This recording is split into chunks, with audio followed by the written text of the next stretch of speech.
नमस्कार। आज हमारे बीच में उपस्थित हैं Madhya Pradesh chamber of commerce के president doctor Pravin Agarwal. Chamber का प्रवीण या प्रवीण का चैम्बर? प्रवीण का चैम्बर। चैम्बर का तो हो गया, प्रवीण का क्या? और सबका नजरिया अलग अलग होता है और ये संगठन भी मुझे विरासत में मिला।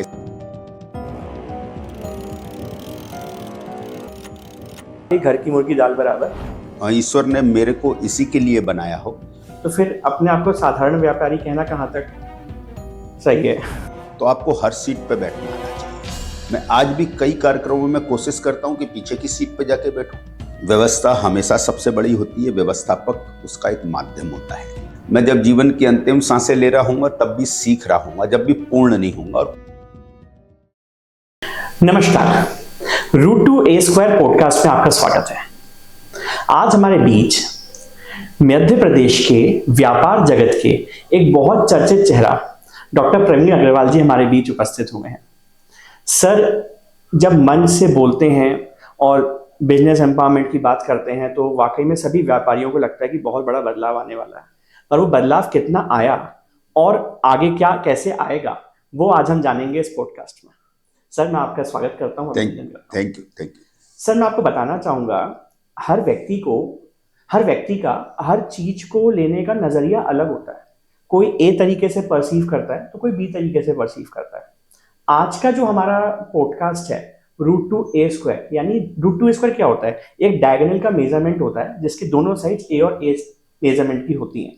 तो हमारा मोटिव क्या होता है कि हम डायगोनल पॉइंट ऑफ व्यू से चीजों को समझें, उस नजरिए से देखें जिस नजरिए से आज तक किसी ने देखा ही नहीं। तो आज का जो हमारा टॉपिक है चैम्बर का प्रवीण या प्रवीण का चैम्बर।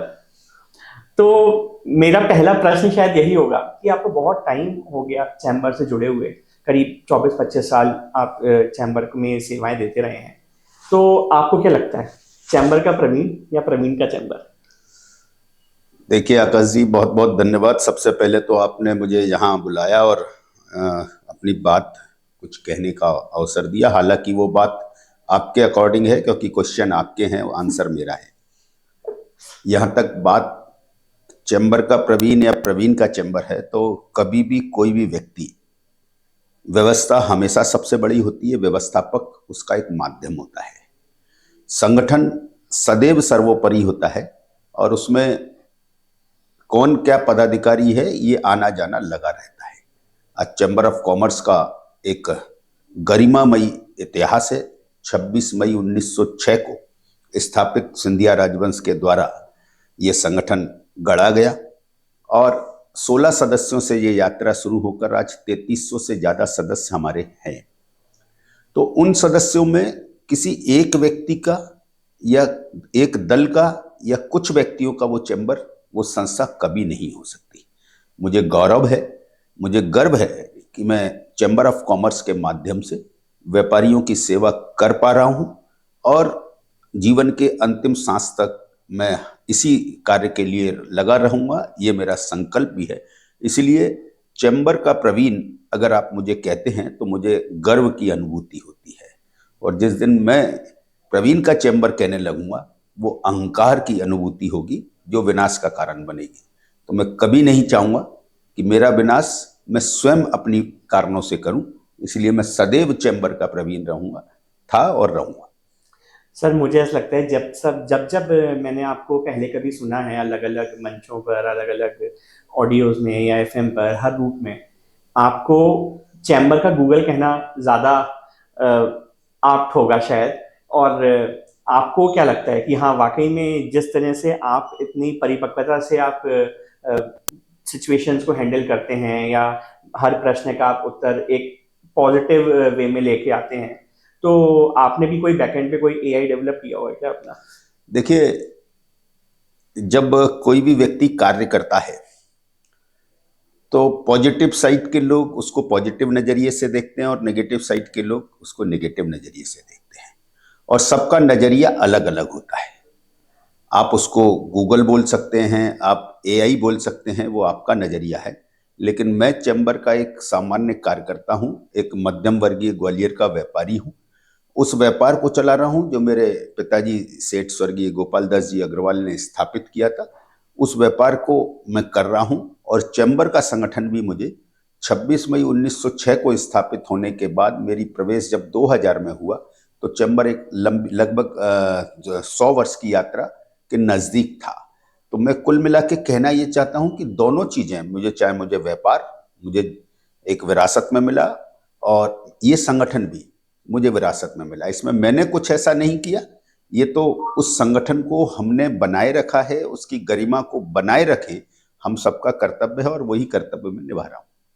सर, जैसे मतलब काफ़ी वर्षों से आप चैम्बर में अपनी सेवाएं दे रहे हैं और आज वर्तमान में आप अध्यक्ष के रूप में वहाँ पर पदस्थ हैं और ये एक तरह से एक ट्रांसपेरेंट इलेक्शंस के थ्रू ये चीज़ प्रणाली बनी हुई है शुरू से कि एक अध्यक्ष चुना जाता है, एक सचिव चुना जाता है और सब अपने अपने तरीके से उसको सुचारू रूप से चलाने का कार्य करते हैं। तो लाइक पहले कार्यकारिणी सदस्य, फिर कोषाध्यक्ष, फिर सचिव, फिर अध्यक्ष। अब कभी आपको लगता है कि हाँ यार चैम्बर का तो हो गया, प्रवीण का क्या?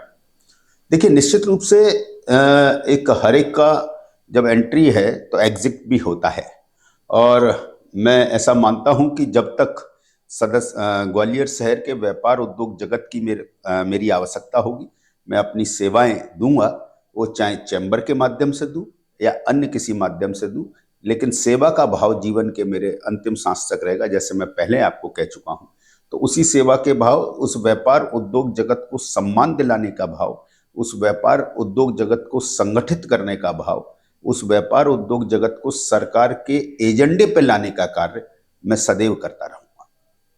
सर, जैसे मतलब ऐसा मेरे को ऐसा लगता है कि जैसे जब हम कोई भी नॉर्मल व्यापारी है, मैं अपनी ही बात करता हूँ, तो हम लोग हमेशा ना मतलब अपने बिजनेस में कई बार इतने इन्वॉल्व हो जाते हैं और ये यूथ के साथ बहुत ज़्यादा देखा जाता है कि हम ना अपनी पर्सनल लाइफ को कहीं ना कहीं भूल जाते हैं या वहाँ ध्यान नहीं दे पाते।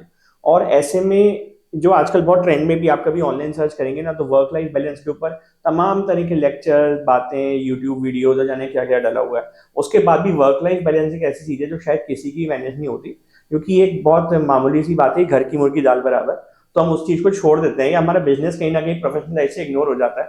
तो चैम्बर के साथ चलते चलते अपने व्यापार को कैसे मैनेज करते हैं आप? देखिए, ये सब मैं ऐसा मानता हूं कि ईश्वर का बनाया हुआ, ईश्वर के दिए हुए दायित्व हैं।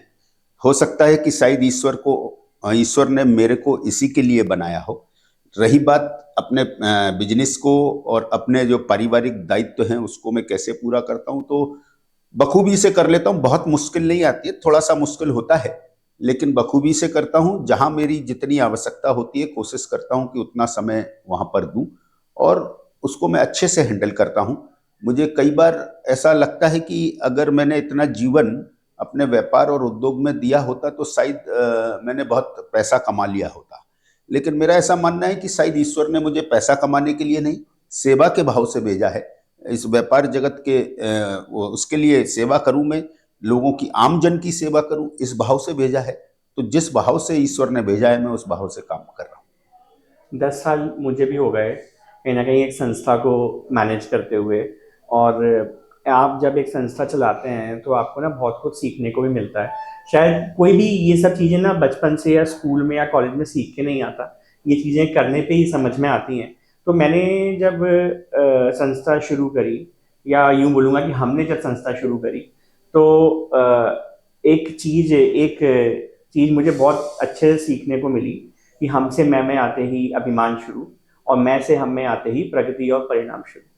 तो आपकी 20 साल की इस जर्नी में चैम्बर के साथ आपने कोई ऐसा पॉलिटिकल लेसन, कोई बिजनेस लेसन लिया हो जो आपको लगता हो कि हाँ ये मेरे बहुत काम आया इस जर्नी को सक्सेसफुल बनाने में? देखिए, सीखने की उम्र तो सदैव होती है। मैं जब जीवन की अंतिम सांसें ले रहा हूँगा तब भी सीख रहा हूँगा, जब भी पूर्ण नहीं होऊंगा, और कोई भी आदमी पूर्ण नहीं होता।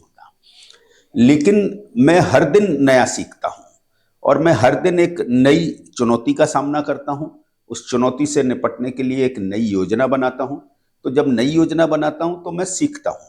मेरे को ईश्वर ने ये ऐसा विशेष आशीर्वाद मेरे ऊपर है कि मैं अपने विरोधियों से भी सीखता हूँ। मैं, मेरी निंदा करने वाले हैं उनसे भी सीखता हूँ। या मेरे जिसे मैं पसंद नहीं हूँ और वो मेरी कुछ बारे में रिएक्ट करता है, मैं उसमें भी पॉजिटिव ढूंढता हूँ और मुझे वो पॉजिटिव मिलता है। क्योंकि ऐसा मेरा मानना है कि हमारी आंखें सारी चीजें देखती हैं। आपको ग्रहण क्या करना है ये आपके ऊपर निर्भर करता है। अगर आपको पॉजिटिव ग्रहण करना है तो आपको हर चीज में पॉजिटिव दिखने लगेगा, और आपको नेगेटिव ग्रहण करना है, नकारात्मकता की ओर जाना है, आपकी सोच नकारात्मकता की, तो आपको हर चीज में नकारात्मकता दिखने होगी। कोई भी बात, कोई भी घटना, कोई भी संस्मरण ना तो पूरा पॉजिटिव होता है और ना पूरा नेगेटिव होता है, ऐसा मैं मानता हूँ। उसके अगर हमें देखने निकालने बैठेंगे कि हमें नेगेटिविटी साइड में हैं हम, और हम नेगेटिविटी निकालने बैठेंगे तो 10 नेगेटिविटी निकाल देंगे, और अगर हम पॉजिटिव साइड हैं तो और पॉजिटिविटी निकालने बैठेंगे तो 10 पॉजिटिविटी निकाल देंगे। तो मैं ऐसा मानता हूँ कि मैं हर दिन सीखता हूँ, हर चुनौती से सीखता हूँ, और हर एक कदम पे मुझे सीखने को मिलता है। और वो सीखने के लिए वो मेरे यहाँ का एम्प्लॉय भी हो सकता है, मेरा ऑफिस बेरर भी हो सकता है, हमारे मेंबर भी हो सकते हैं, व्यापार उद्योग जगत का व्यक्ति भी हो सकता है, या मेरा फैमिली मेंबर भी हो सकता है, कोई भी हो सकता है। मैं हमेशा ओपन रहता हूँ सीखने के लिए। Very nice sir. जैसे मतलब मैंने हमेशा अखबारों में ये जिक्र सुना है कि Madhya Pradesh chamber of commerce and industry के जो पदाधिकारी हैं वो आज किसी सांसद को जाके ज्ञापन सौंप रहे हैं, किसी ब्यूरोक्रेट से जाके मिल रहे हैं, व्यापार जगत को और सुगम बनाने के लिए शायद ये चैम्बर की गतिविधियों में शामिल है कहीं ना कहीं। तो लाइक फिर ऐसे में जब आपका इतना अच्छा नेटवर्क है कि आप इतने सारे बड़े बड़े लोगों से मिलते हैं, उनको जानते हैं, वो भी आपको पर्सनली कहने के जानते हैं क्योंकि आपका फिलहाल वर्तमान रूप में पद ही ऐसा है पिछले इतने टाइम से, तो फिर अपने आप को साधारण व्यापारी कहना कहाँ तक सही है? देखिए, मेरे को ऐसा मानता हूं कि अगर जिंदगी में आपको कभी भी पछतावा का सामना नहीं करना या कभी भी निराशा का सामना नहीं करना, तो आपको हर सीट पे बैठना आना चाहिए।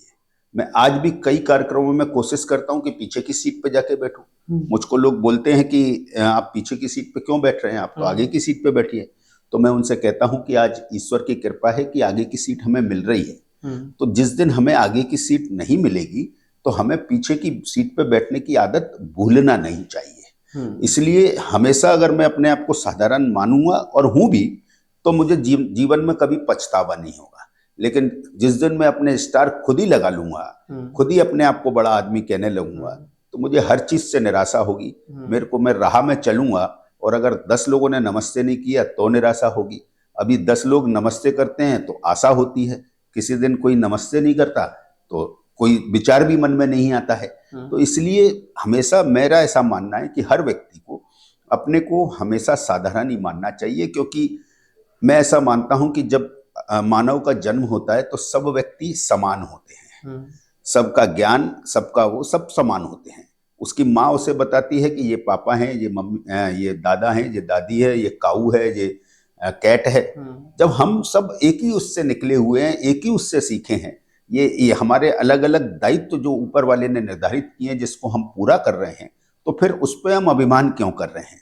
हमारे को अभिमान इस पे होना चाहिए कि अगर ईश्वर ने जो हमें दायित्व दिया है उससे हम पूरा कर पा रहे हैं या नहीं, और उसको पूरा करते में अगर हम अपने आप को बड़ा मानने लगेंगे तो मुझे लगता है कि सर्वसत्ता भी नाराज होगी कि ये आपकी ड्यूटी थी और ये आप इस पर राइट मानने लगे, इसलिए आपका विनाश का शुरुआत वहीं से होती है। इस रावण का संस्करण इससे बड़ा क्या हो सकता है?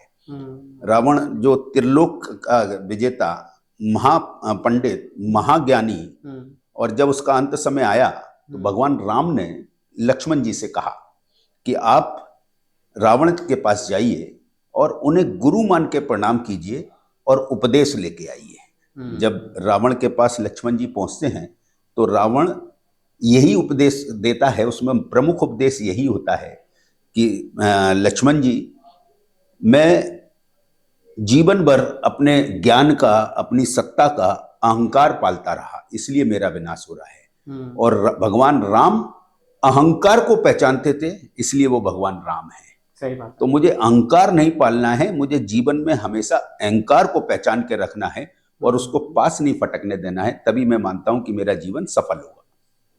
सर, चैम्बर में जैसे इतने साल के टेन्योर में मैं जैसे मतलब हम लोग अक्सर पढ़ते हैं चैम्बर का शायद काम ही ये कि कई कुछ नई नई चीज़ें शहर में व्यापारियों के लिए होती रहें, कई सारे ट्रेनों के स्टॉपेजेस के लिए आपने इनिशिएटिव्स लिए, कई सारे ट्रेड लाइसेंस के लिए भी आजकल मैं देख रहा हूँ कि काफ़ी चर्चा चल रही है। तो कहीं ना कहीं ऐसा कौन सा, मैं जानना चाहूँगा, पिछले इतने लंबे समय से आप जुड़े हुए हैं, तो ऐसा कौन सा डिसीजन या ऐसा कौन सा इनिशिएटिव आपको लगता है कि वाकई में ब्लॉकबस्टर हुआ और बहुत हिट रहा पूरी जर्नी में, कि जो आपको आज भी याद आता हो कि यार वो हुआ था यार, एक वो इनिशिएटिव हम लेके आए थे? देखिए, मेरी जो ये सामाजिक जीवन की यात्रा है वो वर्ष 1996 से शुरू हुई थी, और उससे लेके आज तक बहुत सारे ऐसी घटनाएं हैं जिनको मैं बता सकता हूं, लेकिन उसको बताने बैठूंगा तो एक लंबा समय लगेगा।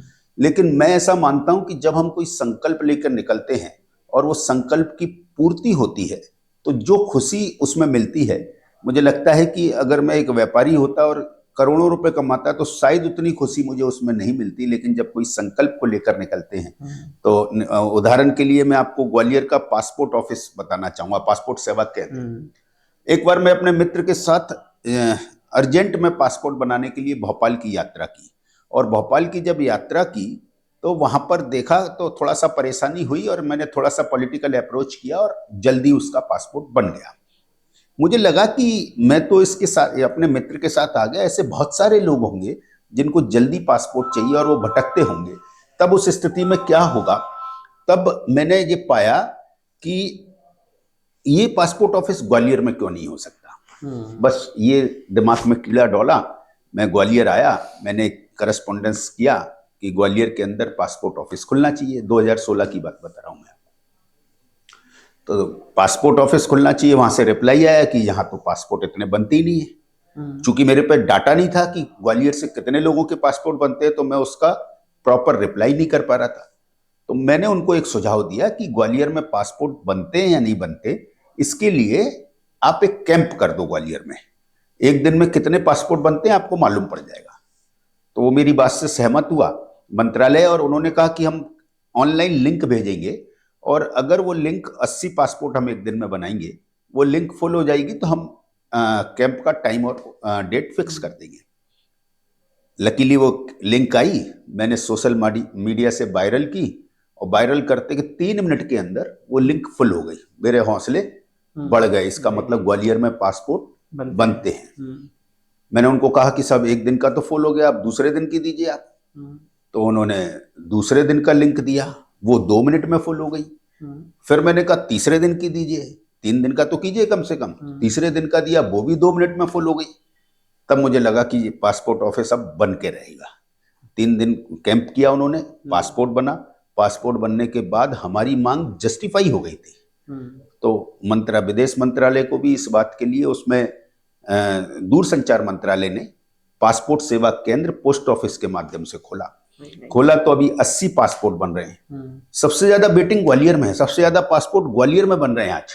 जब हमने ये महसूस किया तो अभी सौभाग्य से इसका मंत्रालय श्रीमंत ज्योतिरादित्य सिंधिया जी के पास है। हमने उनके नॉलेज में, संज्ञान में ये लाया। 2 विषय हम उनके संज्ञान में लाए। एक तो यहाँ पे ये पासपोर्ट बनने की कैपेसिटी को बढ़ाना चाहिए। दूसरा, ये पासपोर्ट सेवा केंद्र चूंकि बाड़े पे स्थित है तो वहाँ थोड़ा सा पार्किंग का अभाव है, और ऐसा एरिया है वहाँ थोड़ा सा असुविधा का सामना करना पड़ता है, तो इसको शिफ्ट करना चाहिए, अच्छा करना चाहिए। हमारा पहला प्रस्ताव उन्होंने तत्काल स्वीकार किया। अभी एक पासपोर्ट काउंटर था, अब वहाँ पे 2 काउंटर हो गए। उसके साथ अब पासपोर्ट सेवा केंद्र अन्यत्र स्थानांतरित हो, इसके लिए भी खोज चलने लगी है, और मुझे लगता है कि अगले 1 साल के अंदर ग्वालियर को नया पासपोर्ट सेवा केंद्र भी मिल जाएगा। तो ऐसे अनेक उदाहरण हैं और ऐसी अनेक चीजें हैं, क्योंकि चैम्बर ऑफ कॉमर्स का काम 2 तरह से है, मैं मानता हूं। चैम्बर ऑफ कॉमर्स का काम इंडस्ट्रियलिस्ट और बिजनेसमैन के और गवर्नमेंट और एडमिनिस्ट्रेशन के बीच में ब्रिज का काम है। तो पहला काम तो हम वो ब्रिज का करें। दूसरा, जो चीजें हमारे यहाँ नहीं है, जो चीजें व्यापार उद्योग को बढ़ाने के लिए आवश्यक है, उनको हम स्थापित कराएं।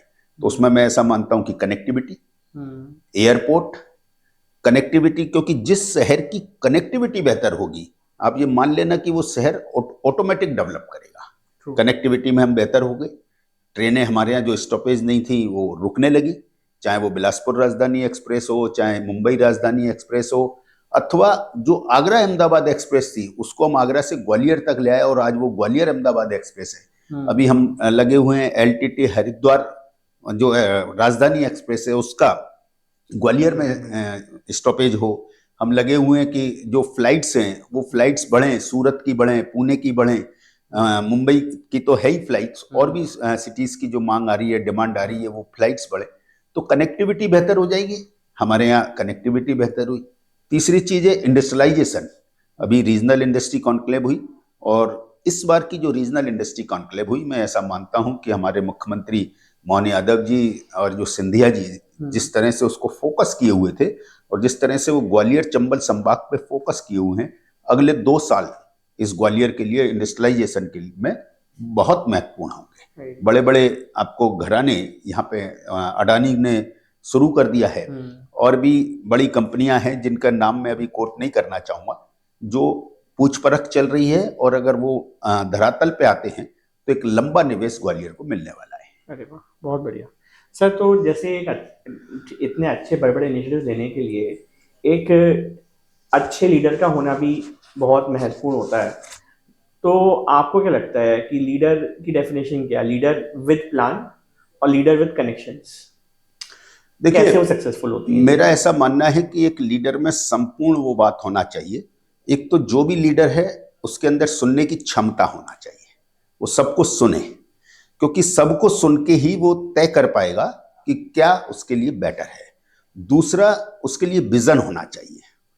मैंने कहा तो कि कनेक्टिविटी होना चाहिए, लेकिन कनेक्टिविटी कहाँ की होना चाहिए, कब होना चाहिए और इसके अतिरिक्त क्या होना चाहिए, ये विजन होना चाहिए। और विजन के बाद तीसरी जो सबसे महत्वपूर्ण बात है, मैं ऐसा मानता हूं कि उस कार्य को कराने की ललक होना चाहिए, क्योंकि आज की तारीख में कोई भी काम इतनी आसानी से नहीं होता है। उसके लिए बहुत फॉलोअप लगता है, उसके टेक्निकल को समझना पड़ता है, उसके लीगल पॉइंट को समझना पड़ता है, उसकी आवश्यकता को समझना पड़ता है, उसके बाद जाके स्थापित होता है। इसका प्रमुख उदाहरण हमारे यहाँ का जो स्वर्ण रेखा नाला के नाम से, अपने नदी के नाम से प्रसिद्ध है, वो बेस्ट पड़ी हुई है जगह। अभी सिंधिया जी ने उसके अंदर कुछ विजन लगाया और एलिवेटेड रोड का निर्माण होने लगा। तो ये विजन है। अब विजन तो लगा लिया उनने कि एलिवेटेड रोड बनना चाहिए, लेकिन वो पूरी कैसे हो, तो उसके लिए वो भारत सरकार के मंत्रालय में गए, परिवहन मंत्रालय में, और वहां जाकर जो भारत सरकार हाईवे बनाने के लिए पैसा देती है, वो आपकी इनर एक रोड बनाने को पैसा लेकर आए। वो उनका आर्ट है, वो उनका विजन है और वो उनका उस काम कराने के पीछे संकल्प है। तो ऐसा होना चाहिए। मेरा ऐसा मानना है कि ऐसे लीडर देश के अंदर अगर होंगे तो हमारा देश, जो हमारे देश के प्रधानमंत्री माननीय नरेंद्र मोदी जी का सपना है, 2047 का जो स्वर्णिम भारत का सपना है, वो पूरा होगा। सर, लेकिन इतने सालों पुरानी संस्था है चैम्बर, और आज भी उसी तरीके से कार्य कर रही है जैसे सालों पहले करती थी। तो आपको क्या लगता है, वाकई में चैम्बर में बदलाव आए हैं या आगे आने वाले हैं? देखिए, चैम्बर की वर्किंग में बहुत बदलाव है। हमारे यहाँ एक टाइम था कि हमें कोई भी कार्यक्रम करना होता था तो हम उसका एक इनविटेशन लेटर बनाते थे या कार्ड बनाते थे, फिर सारे मेंबर्स को पहुंचाते थे। 15-17 दिन पहले उसकी प्लानिंग करनी होती थी, तब हम सारे मेंबर्स को आमंत्रित कर पाते थे। और आज ये टाइम है कि हमें कल अगर कोई प्रोग्राम करना है तो हम 10 मिनट के अंदर सबको सूचित कर देते हैं, क्योंकि सब लोग टेक्नोलॉजी का इस्तेमाल करते हैं। हम लोग तो टेक्नोलॉजी का इस्तेमाल भरपूर इस्तेमाल करते हैं। टेक्नोलॉजी के साथ हमारे पास खुद का जो विरासत में हमें मिला है, एक बड़ा भूभाग चैम्बर के पास है। अभी निकट भविष्य में एक नए ऑडिटोरियम के साथ, एक नए सेक्रेटरिएट के साथ प्लानिंग है कि हमारे चैम्बर का भवन का निर्माण हो। हमारे पास आज भी जो ऑडिटोरियम है, जिसको श्रीमंत माधवराव सिंधिया सभागार कहते हैं, वो ग्वालियर का बेस्ट ऑडिटोरियम है। और आज भी सबकी चाहत ये होती है कि चैम्बर ऑफ कॉमर्स के अंदर हम जाके उसके अंदर कार्यक्रम करें। दूसरी चीजें, हमने ट्रेनिंग पे बहुत फोकस किया है। हम एमएसएमई की वर्कशॉप करते हैं, हम स्टार्टअप पे काम कर रहे हैं, हम यूथ को ज्यादा उसके अंदर इन्वॉल्व कर रहे हैं, क्योंकि स्वर्णिम भविष्य ग्वालियर का और ग्वालियर के साथ भारत का उस यूथ के हाथ में है। तो यूथ आगे आए उसके लिए भी निरंतर काम करते हैं हम, और यूथ को पूरा सपोर्ट भी करते हैं। इवन जो अभी इंडस्ट्री कॉन्क्लेव हुआ उसके अंदर हमने उन इंडस्ट्रियों को भी कहा है कि आपकी फ्री पीआरओ सिर्फ चैम्बर ऑफ कॉमर्स करेगा, आप तो ग्वालियर के अंदर इंडस्ट्री लगाइए और जो भी शासन प्रशासन से अगर कोई कठिनाई आएगी उसको पूरा करने का काम चैम्बर करेगा। तो चैम्बर के उसमें बहुत बदलाव आया है, जैसे आदमी के जीवन में बदलाव आया है तो निश्चित रूप से वहां भी आदमी काम कर रहे हैं, तो वो बदलाव ऑटोमेटिकली आता ही है और वो बदलाव आ रहा है और निकट भविष्य में बहुत तेजी से आपको बदलता हुआ चैम्बर दिखेगा। मेरा एक क्वेश्चन है इससे रिलेटेड। चैम्बर ऑफ कॉमर्स में आज की डेट में कुछ अराउंड 63 ग्रुप्स हैं, जो जिसमें कुछ कपड़ा व्यापारियों का ग्रुप अलग है, फर्नीचर व्यापारियों का ग्रुप अलग है, ऐसे अलग अलग करके 63 ग्रुप्स हैं। और आप बात कर रहे हैं टेक्नोलॉजी की, स्टार्टअप्स की, युवाओं की, जिसमें आप देखेंगे कि अधिकतम स्टार्टअप्स आईटी से जुड़े हुए हैं और अधिकतम स्टार्टअप्स डिजिटल की बात करते हैं, लेकिन उन 63 में एक भी ग्रुप आईटी का नहीं है जहाँ पे आईटी वाले लोग चैम्बर से जुड़ सकें। तो उस पर कभी किसने कोई एक्शन नहीं लिया? देखिए, चैम्बर की जो ग्रुप की व्यवस्था है वो जो हमारा मेंबर है उसका बिजनेस या उसके इंडस्ट्री का नेचर क्या है उसके हिसाब से ग्रुप बनता है। तो उसके अंदर जो इंडस्ट्री है उसके इंडस्ट्री के हमारे यहाँ 17 ग्रुप हैं, 43 ग्रुप्स हमारे बिजनेसमैन के हैं। चूंकि इंडस्ट्रियों का संख्या कम रहने वाली है, वो सदैव कम रहने वाली है, तो वो एक अलग पार्ट है। उसके अंदर हम लगातार ये प्रयास करते हैं। एक और हमारे यहाँ जो ग्रुप नहीं बढ़ा पा रहे हैं और उस पर हम लगातार काम भी कर रहे हैं कि हमारे यहाँ जो एग्जीक्यूटिव कमेटी है वो लगता है कि बहुत बड़ी एग्जीक्यूटिव कमेटी, 165 लोगों की एग्जीक्यूटिव कमेटी है। हमारे बायलॉज में लिखा है कि जो चुन के आने वाले एग्जीक्यूटिव मेंबर है वो मैक्सिमम 150 होंगे। हमारे यहाँ जो प्रावधान है उसमें ये है कि हर 25 सदस्य पे एक एग्जीक्यूटिव मेंबर होगा, अगर, और हर ग्रुप से एक ना एक एग्जीक्यूटिव मेंबर जरूर होगा, चाहे वो 10 लोगों का ग्रुप हो तो भी एक होगा और अगर 35 का है तो भी एक होगा।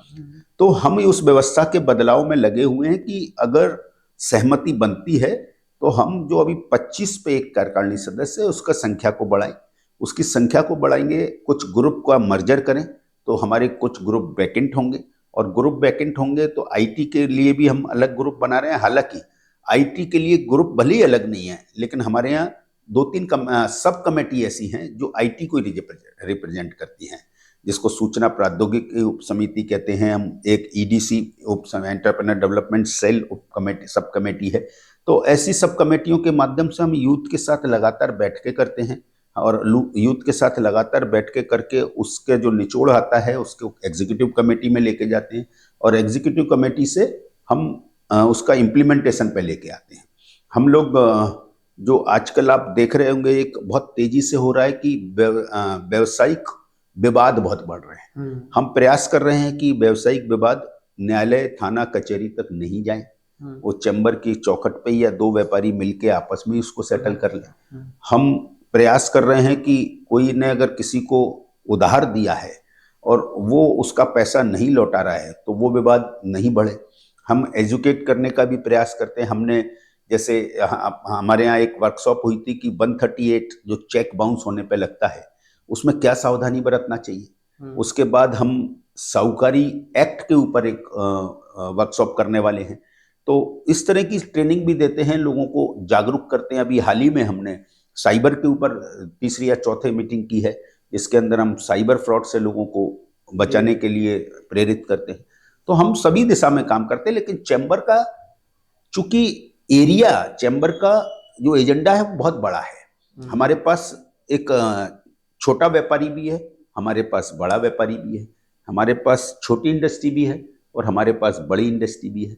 इसके साथ हमने 2015 से ये चीज एक चैम्बर के अंदर प्रारंभ हुई है कि चैम्बर के अंदर केवल चैम्बर के मेंबर की सुनवाई नहीं होगी, पूरे ग्वालियर का या पूरे ग्वालियर चंबल संभाग का अथवा पूरे मध्य प्रदेश का कोई भी व्यापारी या उद्योगपति चैम्बर को मेल करता है या आता है तो उसकी सुनवाई भी उतनी प्रमुखता से होती है जितनी कि एक मेंबर की होती है।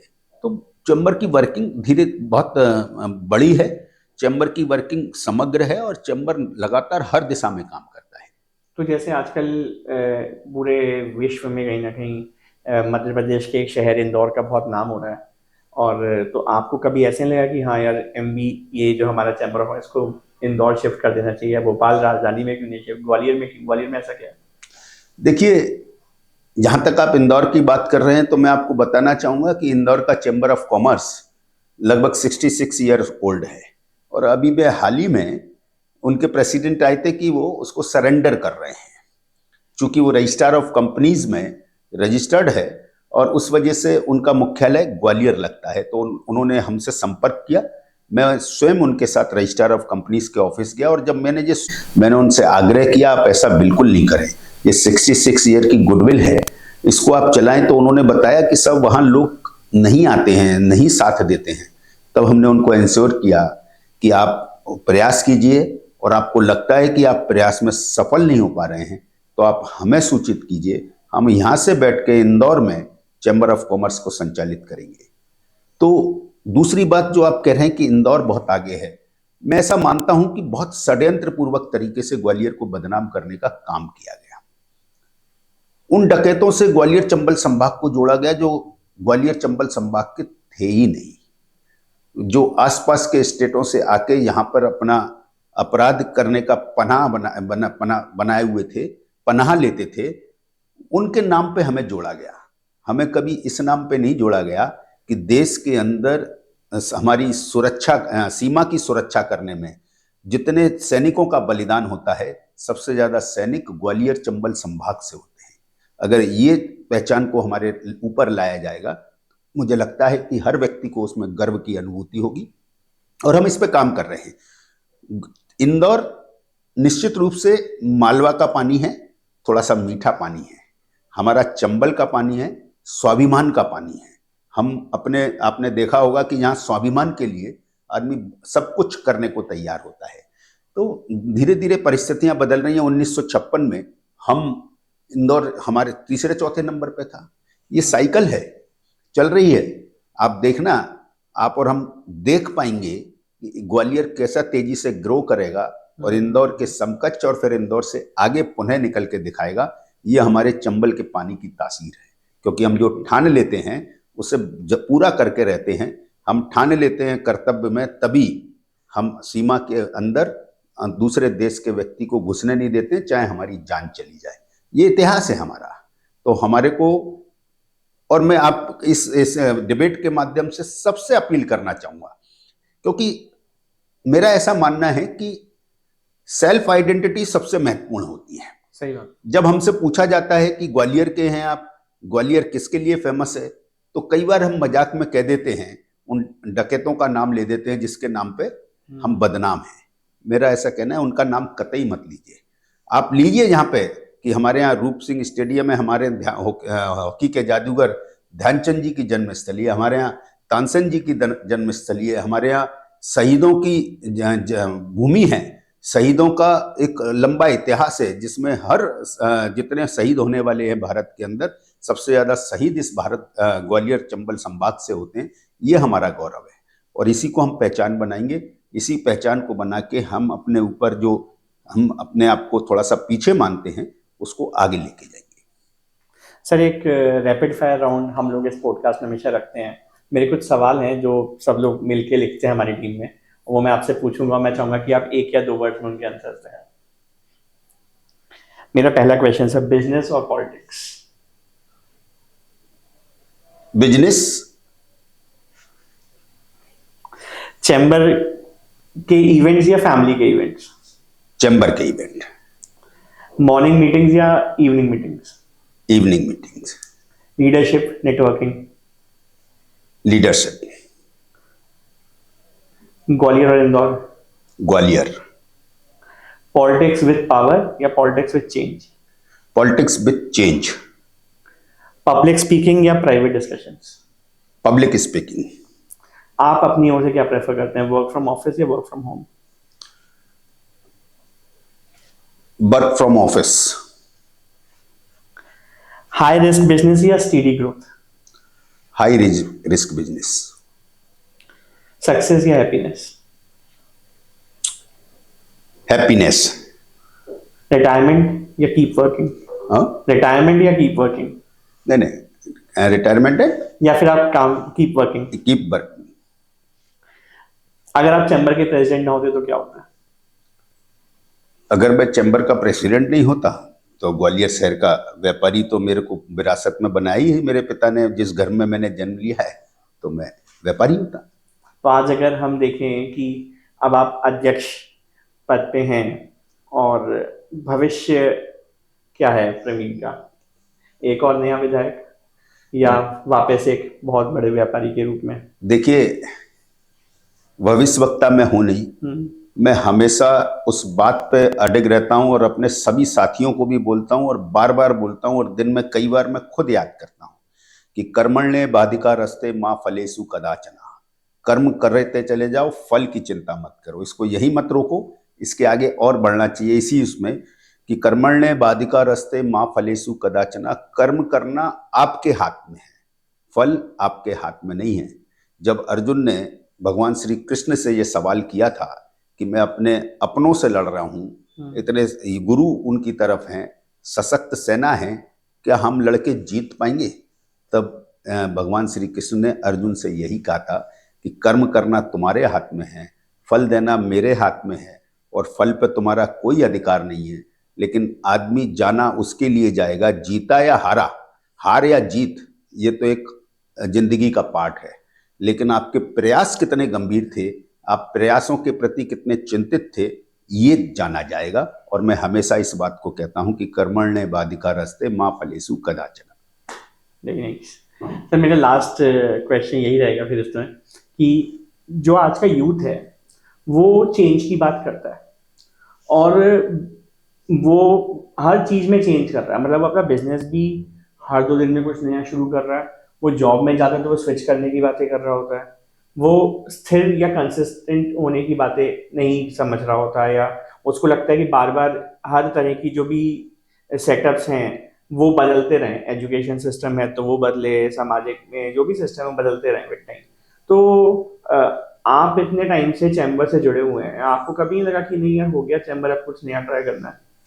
देखिए, मैंने उस आपके जो पहला मेरा उत्तर था उसी में इसका जवाब है कि कर्म करना मेरे हाथ में है। मैं कर्म कर रहा हूँ, मैं कर्म हर क्षेत्र में कर रहा हूँ। देखिए, अगर चैम्बर की बात करें तो इसी चैम्बर में रहते हुए वर्ष 2019 में मुझे मेला विकास प्राधिकरण का उपाध्यक्ष बनाया गया था।